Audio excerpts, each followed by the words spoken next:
Hujambo na karibu tena, ni wakati mwingine tena tunakutana hapa tuzidi kuhabarishana taarifa mbalimbali. Bado kuna mijadala mingi sana inaendelea mitandaoni kuhusu kile ambacho wakili Poki Sabo amedai kwamba aliambiwa na Tundu Lissu alipokwenda kumtembelea gerezani Ukonga, na jambo kubwa zaidi ni kwamba Tundu Lissu katika himizo lake la kwanza alisema kwamba kesi ya uhaini inayomkabili ni kesi inayotokana na msimamo wa chama cha Chadema, msimamo wa chama wa no reforms no election kuelekea uchaguzi wa mwaka 2025 Oktoba mwaka jana. Lakini pia katika himizo lake hilo Tundu Lissu akasema kwamba hiyo kesi ifutwe, lakini pia kesi zote ambazo zipo na zinakikabili chama cha Chadema zifutwe zote pia. Baada ya hapo aachiliwe huru na yupo tayari kwa mazungumzo. Hiki ndicho ambacho kwa sasa kinazungumzwa. Chadema wametoa taarifa kupitia makamu mwenyekiti wa chama cha Chadema John Heche, ambapo katika taarifa yake makamu mwenyekiti wa chama cha Chadema John Heche amesema Chadema chama chenu hakitakuwa tayari kwa maliziano yenye kupumbaza, kuhadaa, yenye ulaghai na yenye kuliondoa taifa kwenye ukweli, haki na kile ambacho taifa inataka. Kamwe hatuwasaliti wa Tanzania. Ukipita kwenye page official ya Chadema utakutana na video hii ya makamu mwenyekiti John Heche akitoa ufafanuzi wa propaganda ambazo zinasambaa mitandaoni.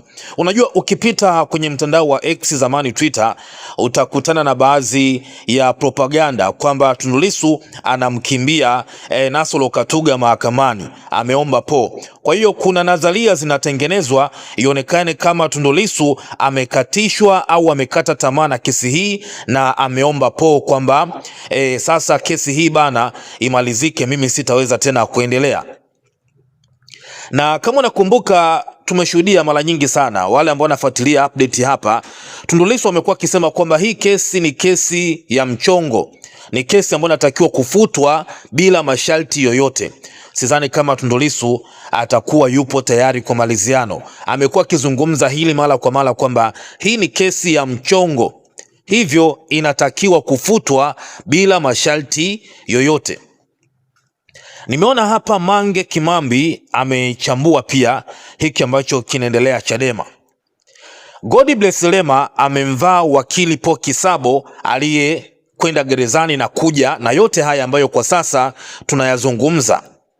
Lakini pia shangazi Maria Salungi pia amemvaa wakili Poki Sabo, na kuna conspiracy theory inasemekana kwamba Poki Sabo anatumika. Nadhani tunamkumbuka Cherry miongoni mwa wanaharakati ambao kwa sasa hawapo Tanzania. Huyu bidada kama unakumbuka alitoa simulizi yake namna ambavyo alinusulika kutekwa, lakini pia namna ambavyo alifanikiwa kutoroka Tanzania akiwa na mume wake na mpaka sasa wapo nje ya Tanzania. Kumbuka kwenye uchaguzi wa Oktoba 29 alikuwa ni miongoni mwa watu ambao walihamasisha sana wa Tanzania kuungana kuwa kitu kimoja kupambania taifa la Tanzania. Baada ya uchaguzi wa Oktoba 29 Cherry alitafutwa, aliwindwa, akafanikiwa kukimbia Tanzania. Ametoa komenti yake moja tu, anasema kwamba Poki Sabo ni mnafiki sana, ipo siku tutaujua ukweli. Sasa Cherry anamaanisha kitu gani kusema Poki Sabo ni mnafiki na kuna siku ukweli utajulikana?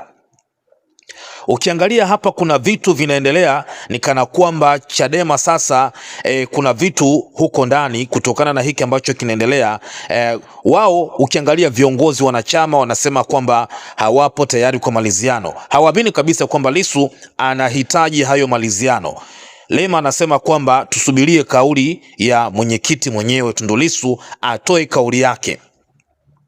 Tutapitia hapa. Lakini cha mwisho kabisa, Yeriko Nyerere ameyajumlisha yote haya. amejumlisha chapisho la Godbless Lema kumvaa wakili Paul Kisabo aliyekwenda gerezani, chapisho la Maria Sarungi pamoja na comment nyingine na kutoa andiko lake.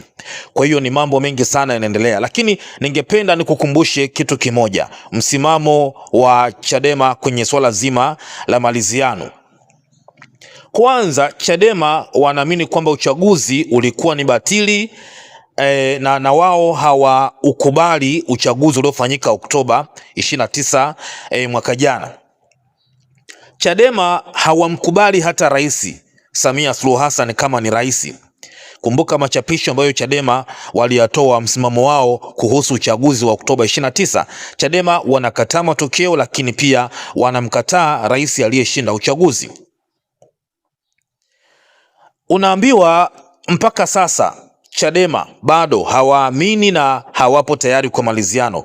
Na kumbuka mwenyekiti wa Chadema Tundu Lissu, ambaye tunafahamu kwamba kwa sasa hivi amekumbana na changamoto za kisheria, kesi ya uhaini, ambapo msimamo wake Lissu tunakumbuka aliongoza kampeni ya no reforms no election, akidai kwamba bila mabadiliko ya tume ya uchaguzi na katiba, kushiriki uchaguzi ni kuhalalisha uvunjifu wa sheria.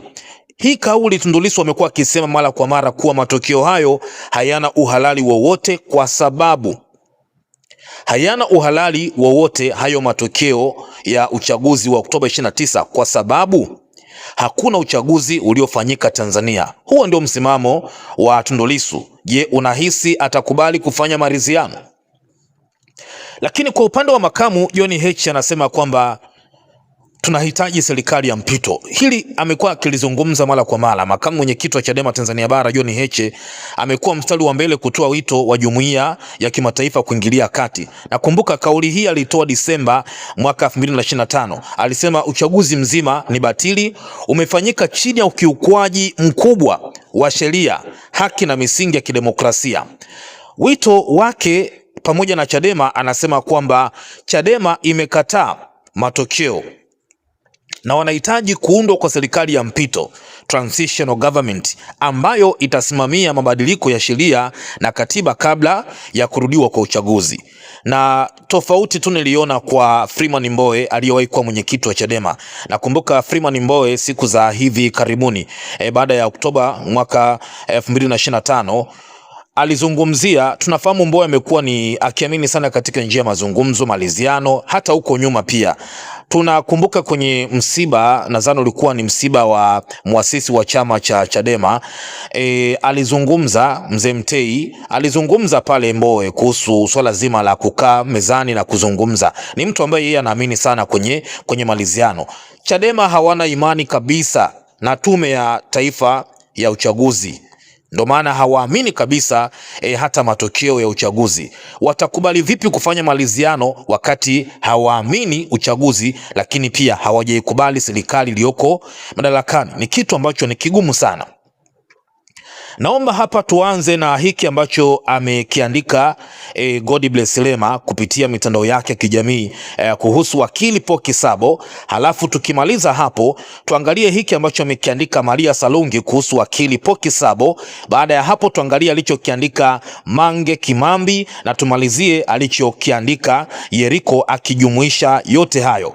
Lakini tumeona hapo makamu mwenyekiti wa Chadema John Heche anasema hawapo tayari kuwasaliti wa Tanzania, hawapo tayari kufanya maliziano yenye kupumbaza, kuhadaa na yenye ulaghai na yenye kuliondoa taifa kwenye ukweli, haki na kile ambacho taifa inakitaka. Kamwe hatuwasaliti wa Tanzania. Huu ndio msimamo ambapo tumeona chapisho hili katika peji mbalimbali za Chadema, Heche pia akizungumza. Godbless Lema ameposti picha hapa ya wakili Paul Kisabo, anasema, nina wasiwasi na baadhi ya maneno uliyoandika mtandaoni kuhusu kauli ya Lissu baada ya wewe kutoka mahabusu. Msimamo wa mwenyekiti Lissu mara zote kuhusu uhuru wake umekuwa wazi kwamba kesi inayomkabili ni ya uongo na anapaswa kuachiliwa huru bila masharti yoyote. hajawahi wakati wowote kuweka sharti la kuuza uhuru wake kwa njia ya mazungumzo. Hata hivyo, chama cha siasa tunaelewa kuwa mazungumzo ni sehemu ya utawala katika siasa, lakini uhuru wa Lissu haupaswi kuwa katika sharti hili. Kisabo, labda kwenda kwako mahabusu kulikuwa ni sehemu ya mpango, na hata kauli hiyo inaweza kuwa imepangwa. Ndio maana viongozi, familia na mawakili wa chama hawakupewa taarifa wala kushirikishwa wala hawakuwashirikisha. Ndio maana pia ulipotoka mahabusu moja kwa moja uligeuka kuwa msemaji wa chama. Na wasihi wa Tanzania, tusubiri kauli ya Lissu mwenyewe. Ina maana Poki Sabo alikwenda bila kuwasiliana na mawakili wengine gerezani, alikwenda yeye mwenyewe, na alipotoka akajiandikia yeye mwenyewe. Na kuna wasemaji wa chama, kwa nini jambo hili linatokea? Na kuja kujiuliza pia ilikuwaje sasa Chadema wakachukua kile ambacho amekiandika Poki Sabo na kukifanya official kupitia peji za chama cha Chadema. Kumbuka yote aliyoyaandika Poki Sabo ndio yale yale ambayo Chadema pia waliandika katika taarifa yao official. Maria Sarungi ameposti posti ya God Bless Lema na picha ya Poki Sabo na kuandika, tafakuri, niliwaambia wachache niliowasiliana nao kuhusu hiki kuwa inakuwaje mtu ambaye si kiongozi wa Chadema alienda kikazi kama wakili kuonana na Lissu anakimbilia kuweka taarifa ya mteja wake mtandaoni. Kwa nini asilete hata handwritten instruction aikabidhi kwa chama au familia? Kuna siku mtaelewa kuwa mimi si mkorofi, ila nimekataa kuburuzwa na spinning zenye harufu ya TIS playbook. Kujibu narativu hii, tuulize kwanza, kama ni maridhiano Tundu Lissu angeomba siku nyingi. Kwa nini aombe leo kutoka kwa maridhiano baada ya kusimama kidete muda wote na Samia na genge lake kubanwa na misaada kusitishwa? Hapa lengo ni moja, kuzoofisha image. Anasema hapa lengo ni, jambo la kwanza ni kuzoofisha image ya Lissu kwamba he is just another politician ready to cut a deal, kitu ambacho si kweli. Mbili, kukatisha watu tamaa kuwa Chadema ni kama vyama vingine, wakati si kweli. Chadema haija compromise so far na ndo inawaumiza kichwa.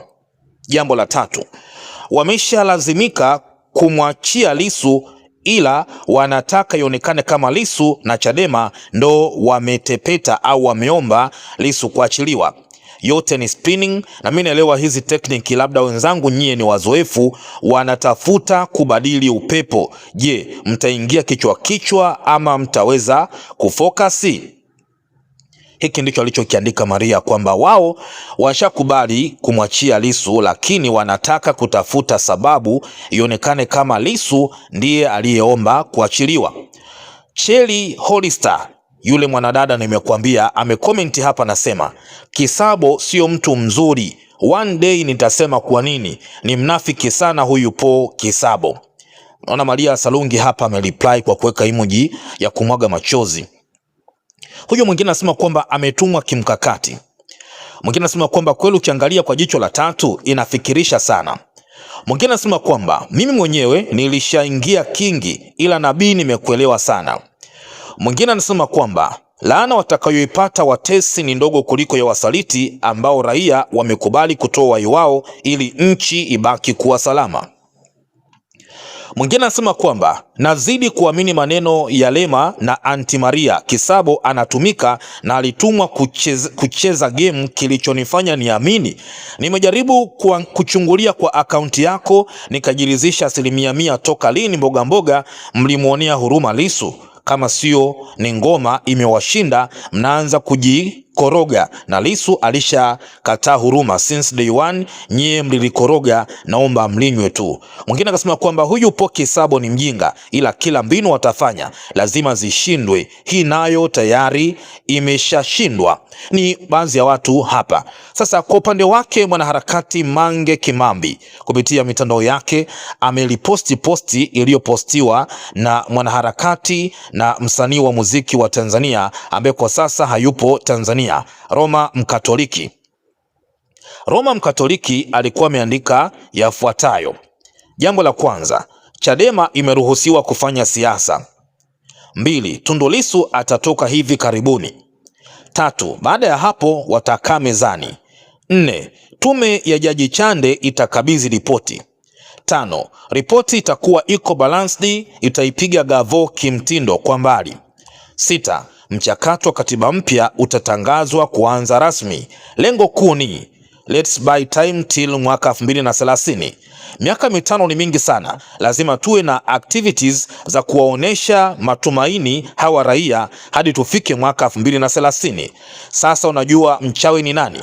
Mchawi ni ile namba 3 pale juu. Namba 3 hapa ni zen watakaa mezani, yani kufanyika kwa mazungumzo ndiyo kutakuwa mchawi. Pale kwenye kukaa mezani, pale ndipo panaenda aidha kusapoti au kuvuruga hii plani. Hiki ndicho alichokiandika hapa Roma Zimbabwe, Roma Mkatoliki. Sasa Mange baada ya kuriposti hiki ameandika, asante sana kwa kuandika hili, maana hata mimi nimeona kama Chadema wameanza kuingia mtego wa maridhiano na hawa wauaji ili Lissu atoke ndani. Yaani Chadema kama vile wameanza kuwa normalize CCM na uwaji wao kwa kuwapa matumaini ya kufanya nao maridhiano. It seems now Chadema wanataka Tundu Lissu atoke ndani kwa cost yoyote ile, hata kufanya maridhiano na wauaji, which is unacceptable kwa Watanzania. Itakuwa ni usaliti mkubwa kwa Watanzania zaidi ya ile ya Lowassa. CCM kwa mara nyingine wanacheza mchezo wa kubai time mpaka mwaka 2030 na Chadema almost kama wanataka kuplay along for the sake of Lissu freedom. So itakuwa kwamba vifo vya Watanzania vya Oktoba 29, haki iliyopatikana ni Lissu kutoka ndani na Chadema kuruhusiwa kufanya siasa. Jamani, hili ni kweli? Hapana ese. Chadema wanahitaji kusimama kidete na sio kufanya maridhiano na Samia Suluhu. Watatuumiza mno. Hata hivyo, Chadema kushinda kesi kama alivyosema kiongozi juzi kuwa CCM ndio imefanya washinde kesi ni kweli. Rais kaamua waachiwe wafanye siasa ili wamsafishe kwa kukaa naye mezani. Wakikaa naye tu mezani tu basi wamelegitimize kama rais wa Tanzania. Yaani watakuwa washamtambua kama ni rais wa Tanzania. Chadema wakikaa mezani na Samia, maana yake ni wanamtambua kama rais wa Tanzania na wanautambua uchaguzi wa mwaka 2025. Hakuna kupepesa macho kwenye hili. Hiki ndicho alicho kiandika hapa Mange. Nadhani kuna picha fulani unaipata tangia propaganda hizi zimeanza kusambaa jana mitandaoni. Sasa kwa upande wake Yeriko ameposti zote hizi na kuandika, hatimaye wanachadema wanaanza kufunguka akili zao. Sasa hawa ndiyo hawataki Lissu atoke jela. Wananufaika kwa kupata mamilioni Lissu akiwa jela. Hiki ndicho alichokiandika hapa Yeriko. Taarifa ya Kisabo ndiyo ilitumika na Chadema kuandika taarifa rasmi ya chama, ikikopi na kupesti neno kwa neno. Sasa iweje leo mjumbe wa kamati kuu anaipinga taarifa ya chama, akimaanisha Godbless Lema? Hivi hawa wanaharakati uchwara wanaomlaumu wakili advocate Kisabo walitamani ujumbe wa Tundu Lissu alete nani toka jela, ikiwa wao wamekili mbele yake na mbele za kamera kuwa wanazuiwa kuingia gerezani Ukonga kumuona yeye hata pale alipowaita waende kumuona? Wakili aliyefanikiwa kuonana na mteja wake, kuna ubaya gani kutoka na ujumbe wa mteja wake na kutangaza hadharani? Kwani Kisabo hajui madhara ya kusingizia jambo kubwa kama hilo kwa mtu mwenye profile ya Tundu Lissu? Ninachokiamini, Kisabo ametoa taarifa ya mteja wake bila kujali ana nafasi gani nyingine. Taarifa za kisheria, kimahakama na kadhalika zinatolewa na wakili, na kimsingi wakili hana kizuizi cha kutoa taarifa anazopewa na mteja wake. Huyu Godbless Lema, yeye alinyang'anywa passport na kuzuiwa kusafiri nje ya nchi sawa na viongozi wote wa Chadema, lakini ghafla ni yeye Lema tu ndiye amerudishiwa passport, anasafiri kote duniani na hivi sasa yuko Canada kwa mkewe. Yaani Lema kaingia maridhiano binafsi na serikali, yuko huru anakula bata, lakini hataki wenzake waingie maridhiano, warudishiwe pasipoti zao, wafanye siasa za kistaarabu. Wanachadema, shtukeni, mnapigwa na God bless Lema. Maria Sarungi, Mange Kimambi na wanaharakati wengine hawa wananufaika kwa Lissu kuendelea kusota ndani, wakitumia kesi hii kupokea mabilioni kutoka kwa wazungu. Hivyo Lissu akitoka na nchi ikiwa tulivu, maana yake mirija ya ulaji inakuwa imekatika. Wanachadema, shtukeni, mnapigwa. Uhuru wa Lissu ni muhimu sana kwa sasa kuliko maslahi ya wahuni wachache. Wanachadema, msipumbazwe na hawa waliowapotosha kwa mwaka mzima bila majibu. Muungeni mkono Lissu katika ajenda yake ya maridhiano, atoke jela.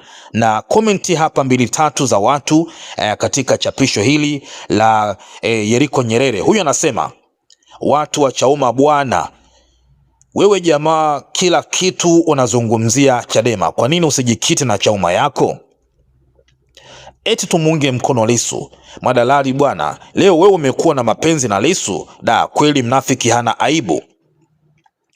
Mwingine anasema kwamba umekula ubwabwa umeshiba unaanza kuchamba umbea, si ndio bwana Yeriko? Ni comment ni nyingi sana kwa Yeriko, na najua unafahamu Yeriko tangu alipoondoka Chadema comment zake kwa chama zimekuwa ni za namna gani, na watu pia wamekuwa kimjibu kitu gani. Hiki ndicho ambacho kinaendelea, na hizi ndizo propaganda zenyewe.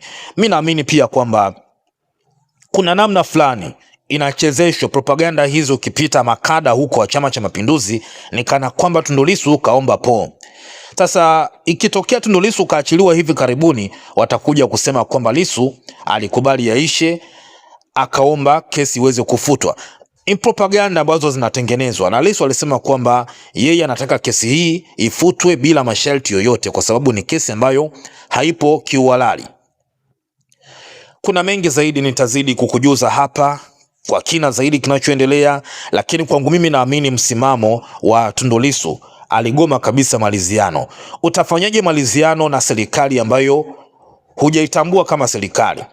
Utafanyaje maridhiano na rais ambaye wewe hujamtambua kama rais? Tafsiri yake, Chadema wakikubali kufanya maridhiano, wamekubali kwamba uchaguzi wa Oktoba mwaka 2025 ulikuwa ni uchaguzi halali. Ina maana hata zile reforms ambazo walikuwa wanazipigania itakuwa ni porojo, kwa sababu washakubali uchaguzi ulikuwa ni halali, lakini pia watakuwa washakubali kwamba rais aliyepo madarakani ni halali. Tuachie maoni yako, na kubwa zaidi endelea kutufuatilia hapa, tutakujuza kwa kina zaidi kinachoendelea.